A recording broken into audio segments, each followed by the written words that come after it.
Eto nga pala para iramdam ng tagas na may bubunggo sa amin. Agay, buti na lang nasa kaliwa tayo mga par.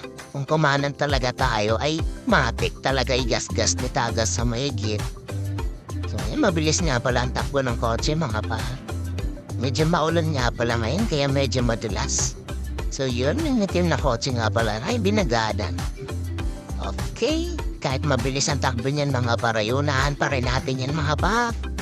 So yun, dito nga pala tayo mga par. Sa Matalino, sa may puno mga par. So yun, dito nga pala akong tumatambay dati mga Ano, par. pang malakasan nating rider, oh. Malakasan nating rider, oh, mga par. Shut up. Watch out for me. Oo, matik yan. 10:45 ba? Ito, hindi pa kinuha. So ayan, salamat nga pala sa panonood niyo.